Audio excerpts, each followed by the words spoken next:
TV anchor స్వేచ్ఛ suicide అంటూ వార్త కనిపిస్తుంది. ఇంట్లో ఉరేసుకుని ఆత్మహత్య. పూర్ణచంద్ర అనే వ్యక్తే కారణం. ఇక పెళ్లి పేరు చెప్పి సహజీవనం చేశాడు. మోసం చేయడంతోనే కుంగిపోయింది స్వేచ్ఛ తండ్రి. సంచలన ఆరోపణలు.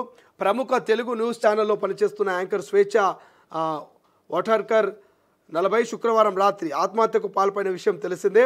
చిక్కడపల్లి పోలీస్ స్టేషన్ పరిధిలో జవహర్ నగర్లోని ఆమె నివాసంలో శుక్రవారం రాత్రి 10 గంటలకు 10:30 ఉరేసుకొని బలవన్మరణానికి పాల్పడింది. అయితే 5 ఏళ్ల క్రితం భర్తతో విడాకులు తీసుకున్న ఆమె కూతురు పూర్ణచంద్ర అనే వ్యక్తితో కలిసి ఉంటున్నట్టుగా తెలుస్తోంది.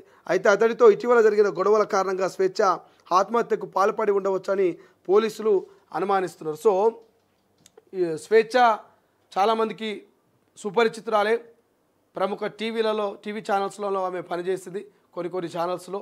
ఇక అవన్నీ కూడా టాప్ మోస్ట్ ఛానల్స్లోనే ఆమె చాలా కీలకంగా యాంకర్గా పనిచేసినటువంటి వ్యక్తి స్వేచ్ఛ. సో మంచి రచయిత్రి అని చెప్తా ఉన్నారు. మంచి కవిత్వాలు కూడా మరి స్వేచ్ఛ రాసేది. చాలా యాక్టివ్గా ఉండేది. చాలా డేరింగ్ డాష్గా ఉండేటువంటి సీనియర్ జర్నలిస్టు స్వేచ్ఛ.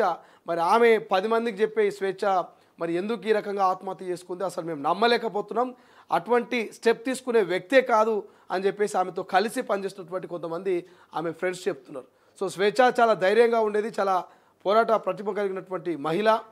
సో ఒంటరిగా జీవిస్తున్నప్పటికీ కూడా చాలా ధైర్యంగా ఉండేటువంటి వ్యక్తి అని చెప్పి ఆమెతో కలిసి ట్రావెల్ చేసిన వాళ్ళు, ఆమెతో కలిసి వర్క్ షేర్ చేసుకున్న ప్రతి ఒక్కరు కూడా మరి సోషల్ మీడియాలో పోస్టులు పెడుతున్నారు. స్వేచ్ఛ నువ్వు ఇట్లా చేస్తావని మేము ఎక్స్పెక్ట్ చేయలేదు తల్లి అని చెప్పేసి చాలామంది పెడుతున్నారు. పాపం 13 ఏళ్ళ పాప ఉన్నది. ఆ పాప మొహం చూసైనా నువ్వు సరిపోవాల్సింది కాదు తల్లి అని చెప్పేసి చాలా ఆ పోస్టులు చూస్తూ ఉంటే కన్నీళ్ళు వస్తున్నాయి.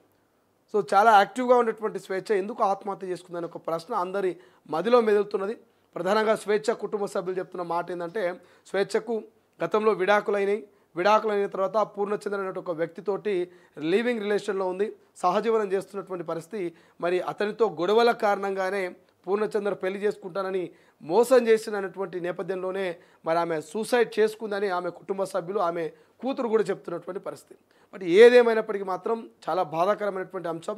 ఒక జర్నలిస్ట్గా, ఒక రచయితగా, ఒక మీడియా సంస్థలో కీలకంగా అనేక సంస్థల్లో పనిచేసినటువంటి స్వేచ్ఛ ఈ మరణాన్ని మాత్రం నేనైతే ఒప్పుకోవట్లేదు. ఎందుకంటే 10 మందికి చెప్పాల్సినటువంటి స్వేచ్ఛ, ధైర్యంగా ఉండాల్సినటువంటి స్వేచ్ఛ, ఆమె పేరులోనే స్వేచ్ఛ ఉన్నది.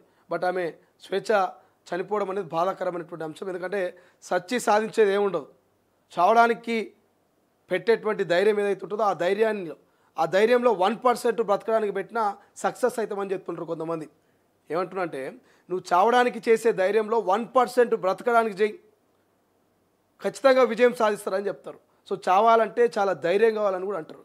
మరి చాలా ధైర్యంగా ఉండే స్వేచ్ఛ మరి చావును అంత ధైర్యంగా ఎట్లా ఆమె ఆత్మహత్య చేసుకుందో ఎవరికి అర్థం కానటువంటి పరిస్థితి. చూడాలి. బట్ పోస్ట్ మార్టం రిపోర్టు వస్తే కానీ తెలియదు. బట్ డాక్టర్లు అయితే బాడీ మీద ఎటువంటి గాయాలు లేవని చెప్తా ఉన్నారట. మరి హత్యనా ఆత్మహత్యనా అనేది కొన్ని రోజులు అయితే కానీ పూర్తి డీటెయిల్స్ తెలిస్తే కానీ చెప్పలేనటువంటి పరిస్థితి. బట్ ఏదేమైనప్పటికీ వెరీ సాడ్ న్యూస్. సో ఆ కుటుంబానికి ప్రతి ఒక్కరు కూడా ప్రగాఢ సానుభూతి తెలియజేస్తూ ఆమె ఆత్మకు శాంతి చేకూరాలంటూ నిన్న అంతిమయాత్రలో వేలాది మంది స్వేచ్ఛ అంతిమయాత్రలో ఆమెతో